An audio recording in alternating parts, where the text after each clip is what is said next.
अस्सलाम वालेकुम व्यूअर्स। आज जिस चीज़ के बारे में मैं आपको मालूमात देने जा रहा हूँ वो है नेपियर ग्रास। तो नेपियर ग्रास के बारे में मालूमात देने के लिए हमारे साथ मौजूद हैं ज़ैबुर रहमान साहब। तो ज़ैबुर रहमान साहब, आपसे हमारा पहला सवाल ये है कि एक तो आप हमें इस घास का तारुफ़ करवाएं और दूसरा आप हमें ये बताएं कि आपने ये बीज लिया कहाँ से है। ये सर नेपियर ग्रास है, इसको CO5 भी कहते हैं। और इसका बीज सर हमने ख़रीदा है मलेशिया से हमने इसको इंपोर्ट किया था। हमारे दोस्त हैं, हम वैसे भी काफ़ी दिनों से सर्चिंग में थे कि इसका असल बीज हमें कहाँ से मिलेगा। अच्छा, मतलब तो ये पाकिस्तानी बीज नहीं है? पाकिस्तानी बीज नहीं, पाकिस्तान में मुख्तलिफ़ किस्म के बीज चल रहे हैं, CO4 CO5 ये मुख्तलिफ़ वैरायटी हैं, मगर ये स्पेशली जो है ना CO5 है। CO5 और CO4 में ये फ़र्क है कि ये इसमें कन नहीं होती। CO5 में जो CO4 है उसमें कन होती है, सही, जिसकी वजह से जब कटाई करते हैं इसकी तो इससे खारिश होती है।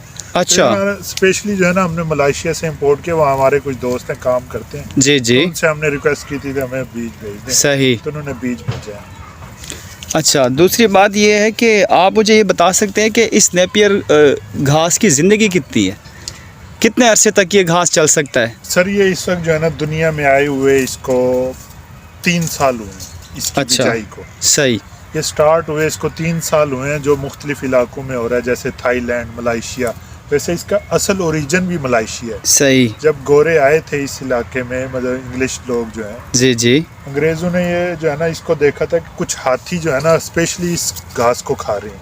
ठीक है, तो इसलिए जो है ना वो इसको एलिफेंट ग्रास भी कहते हैं, CO5 और नेपियर ग्रास के साथ। सही, तो उन्होंने इसको अपनी लेबॉर्ट्री में ले जाकर टेस्ट किया, इसके मुख्तलिफ तजर्बात किए। हाँ हाँ, इसको फिर अपग्रेड किया जी, इसके मेज़ के साथ, मतलब के मकई के साथ और जवे के साथ और जवी के साथ, उनके साथ मिक्स करके तो फिर ये एक CO5 वैरायटी बनाई है। अच्छा, ज़बरदस्त वैरायटी है। सही हो गया। अच्छा सर, आप ये बताएंगे कि इस घास का जो सालाना कट है वो कितना है? सर इसके मुख्तलिफ कट हैं, वो डिपेंड करता है कि आपका रकबा कैसा है, ज़मीन कैसी है, तैयारी कैसी है, पानी कैसा है जी। मगर हम जो यहाँ कट ले रहे हैं इसके 5 से 6 कट 1 महीने के ले रहे हैं। हमने स्टार्ट में जो है ना पहले 3 महीनों के अंदर जो है ना पहला कट ले लिया था, उसके बाद जो है ना हर 2 महीने के बाद हम इसका कट ले लेते हैं। और अच्छा भी यही है कि हम मैक्सिमम 2 मीटर तक जो है ना इसका कट ले लें, इसके ऊपर जाने ना दें। सही। अच्छा, आप ये बताएं कि किस मौसम के अंदर इसकी बिजाई जो है वो बेहतर होगी, या कौन सा ऐसा मौसम है जो इस घास को सूट करता है कि उस मौसम के अंदर इसका बीज डाला जाए ताकि हमें इसकी ज़्यादा से ज़्यादा पैदावार मिल सके? ऐसे है सर कि इसको हम साल के 9 महीने काश्त कर सकते हैं, कोई मुमानियत नहीं है सिवाय सर्दियों के, वो भी सख्त सर्दी के। पूरे 9-10 महीने हम इसको काश्त कर सकते हैं, फरवरी से ले कर नवंबर तक, नवंबर के स्टार्ट तक या अक्टूबर तक हम इसको काश्त कर सकते हैं। ठीक है, सख्त सर्दी में ये ग्रोथ नहीं होती, सख्त सर्दी में नहीं होता, बाकी 9-10 महीने इसको किसी वक्त भी काश्त कर सकते हैं। सही। अच्छा, आप ये बताएं कि ये जो आप इसका जो बीज है या जो इसकी बिजाई है उसका तरीका आप हमें बता सकते हैं? जी जी, इसको हम जो है ना ख़ास तौर पे ज़मीन की तैयारी करते हैं, इसमें जो है ना ये खेलों पे लगाना चाहिए, जैसे हम आलू की या इसकी शकरकंदी की जैसे खेल बनाते हैं ना, टमाटरों की खेल बनाते हैं, हाँ बेड बनाते हैं, उनके ऊपर लगाना चाहिए इसको। और इसका बीज सीड नहीं होता जी, ये कलमें लगती हैं इसकी। आपको मैं कलमें दिखाऊं इसकी, गन्ने नुमा इसकी कलमें हैं जी, है ना। मैक्सिमम जो है ना एक तने से जो है ना आप 4 कलमें लें, एक तने से 4 कलमें लें, ताकि ऊपर वाले हिस्से में कच्ची कलम ना आए, पक्की कलम हो जो मेच्योर हो। मेच्योर कलम जो है वो अच्छे तरीके से ग्रोथ करेगी। जो ये कच्ची कलम है ये ग्रोथ नहीं करेगी, अगर करेगी भी तो जल्दी ख़त्म हो जाएगी, इसके अंदर नीचे कीड़े मकोड़े लग जाते हैं, जिसकी वजह से जो है ना वो ग्रोथ अच्छी नहीं होती। सही। अच्छा सर, आप ये बताएं कि ये घास जो है लगाने के बाद आपको कितना फ़ायदा हुआ है, इसके फ़ायदे भी हमारे आप व्यूअर्स को बताएं, और इस घास के लगाने से फ़ायदा कितना हुआ है, ख़ास तौर पर क्योंकि ये घास हम जानवरों के लिए लगाते हैं। सर मैं आपको बताऊं कि इस घास से हमें, आप जो है ना आपके पास 1 एकड़ नेपियर है या CO5 है और 6 एकड़ आपके मकई हैं, तो आपका 1 एकड़ नेपियर उससे ज़्यादा पैदावार देता है।